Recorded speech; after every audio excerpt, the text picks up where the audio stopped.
पिछले 5 दिन से हिमाचल प्रदेश में कोरोना वायरस पॉजिटिव का कोई नया केस नहीं निकला है। इस वक्त 10 मरीज अस्पताल में उपचाराधीन हैं और 25 मरीज नेगेटिव पाने पर अस्पताल से डिस्चार्ज हुए हैं। ये स्थिति संतोषजनक है, लेकिन देश भर में स्थिति इतना अच्छी नहीं है।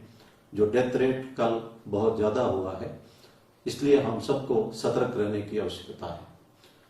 मैं कल फोटोज देखा है जहां पे मैहतपुर बैरियर में हिमाचल एंटर करने वाले लोग पंजाब के एरिया में सोशल डिस्टेंसिंग नहीं बना रहे थे। अगर हम 2 गज दूर, जैसे प्रधानमंत्री जी ने अनुरोध किया, मेंटेन करते हैं तो समय उतना ही लगता है। अगर हम सोशल डिस्टेंसिंग मेंटेन करें या ना करें, समय का बचत नहीं होगी। इसलिए क्यों ना हम हर जगह सोशल डिस्टेंसिंग बनाए रखें। और जो लोग बाहर राज्यों से हिमाचल के अंदर आए हैं, उनको कहा गया था होम क्वारंटाइन के लिए। हम सबको एक बात समझना है कि कोई भी आदमी हेल्दी हो सकता है, उनमें कोई भी सिम्टम नहीं आ सकता है, लेकिन फिर भी वो एसिम्टोमेटिक कोरोना वायरस कैरियर हो सकते हैं। इसलिए घर के अंदर भी सतर्क रहने की जरूरत है। सीनियर सिटीजन से डिस्टेंसिंग बना के रखना, और अगर हो सके तो अलग कमरे में रहे और हैंड वॉश करते रहे। अगर अलग कमरे में नहीं रह सकते हैं तो घर के अंदर भी मास्क पहन सकते हैं, ये उचित रहेगा। कोई भी सिम्टम आता है तो तुरंत अथॉरिटीज को सूचना करें और आरोग्य सेतु ऐप में करेक्ट इंफॉर्मेशन फीड करते रहे। हमारे नॉलेज में आया है कि कुछ दुकानदार मास्क नहीं पहन रहे हैं। ये जो आदेश है पब्लिक प्लेसेस में मास्क पहनने का, ये दुकानदारों के ऊपर भी लागू होता है। मैंने पहले भी अनुरोध किया था, दुकानदारों का फर्ज है खुद मास्क पहने और ये सुनिश्चित करें कि सब लोग सोशल डिस्टेंसिंग मेंटेन करें और सब लोग जो कस्टमर्स है वे मास्क पहन के ही लाइन पे खड़े रहे। प्रधानमंत्री जी ने एक बात कही है, इस कोविड-19 के वार में हर एक आदमी सोल्जर है और हर एक आदमी लीडर है।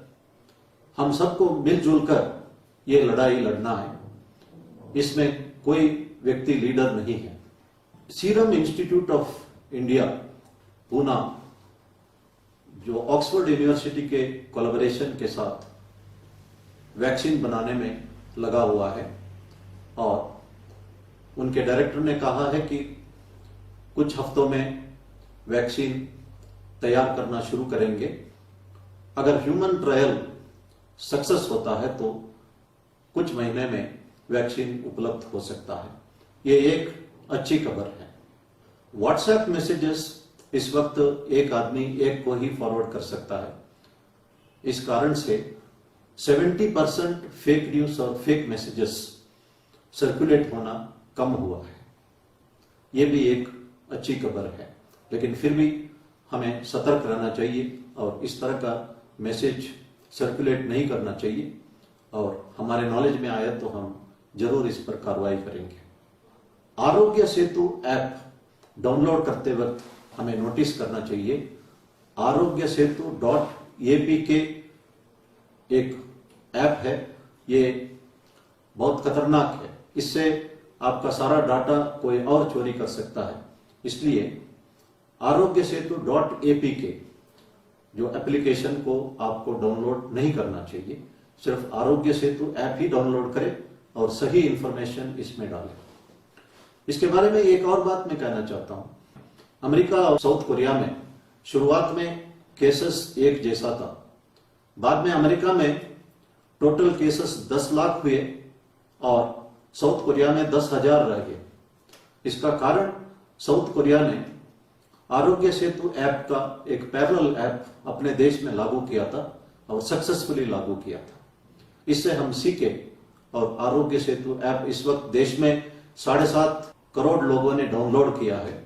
हम सब इसको डाउनलोड करें और सही इंफॉर्मेशन डालें। इससे देश में कोरोना वायरस कंट्रोल करने में मदद मिलेगी। भारत सरकार ने ई संजीवनी वेब पोर्टल लॉन्च किया।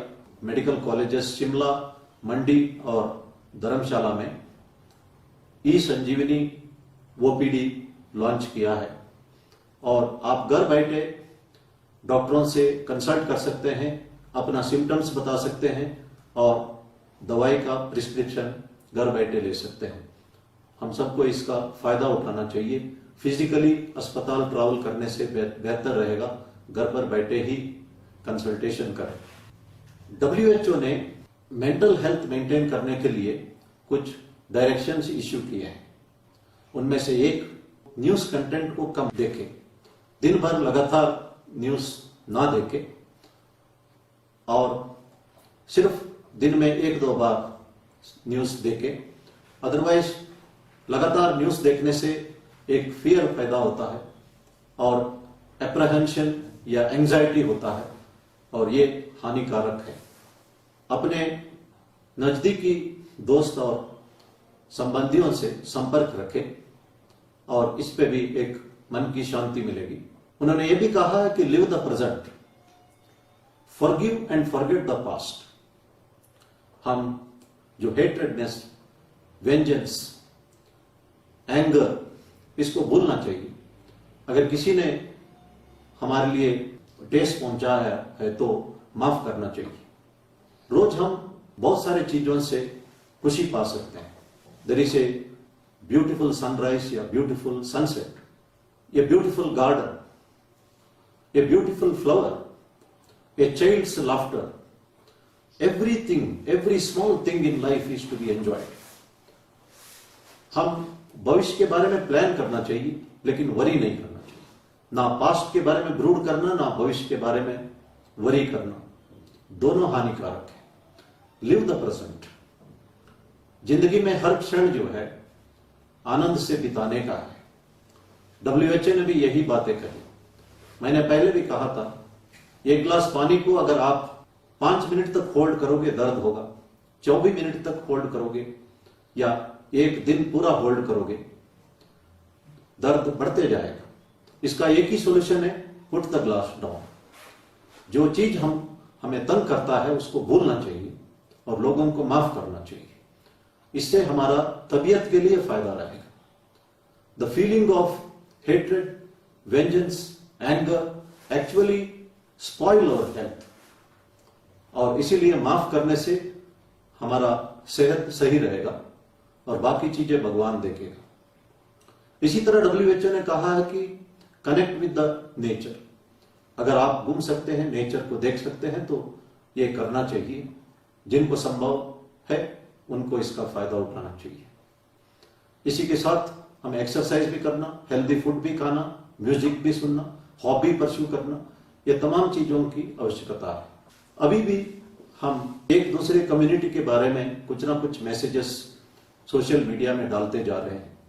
मैंने पहले कहा था कि इस वक्त हम रीजन, रिलीजन, लैंग्वेज, कास्ट के ऊपर चढ़ के सर्वधर्म समद्भाव का कॉन्सेप्ट है उसको मेंटेन करना है।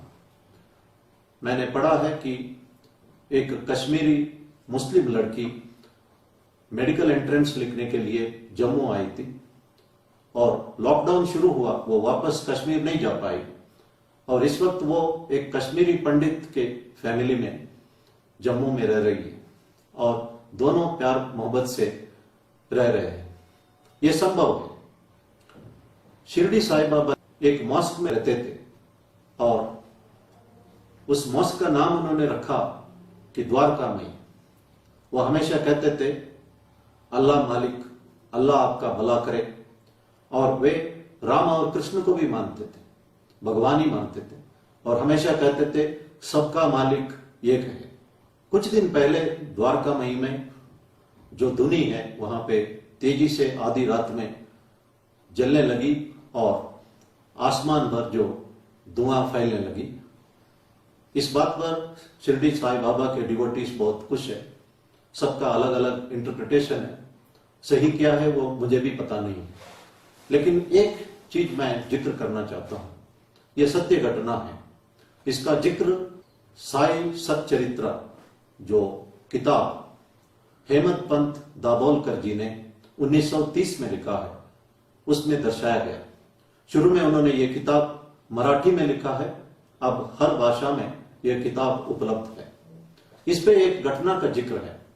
1910 में शिरडी साईं बाबा गेहूं पीसने लगे और गेहूं का आटा को उन्होंने लोगों को दिया और कहा है कि शिरडी के जो बाउंड्री है चारों तरफ इस आटा को डाल देना और जो हैजा या कोलेरा जो बीमारी एपिडेमिक जो आने वाला है वो शिरडी के अंदर प्रवेश नहीं करेगा। और लोगों ने आटा डाला और ये सत्य घटना है कि जो हैजा उन दिनों में शिरडी के अंदर नहीं आए।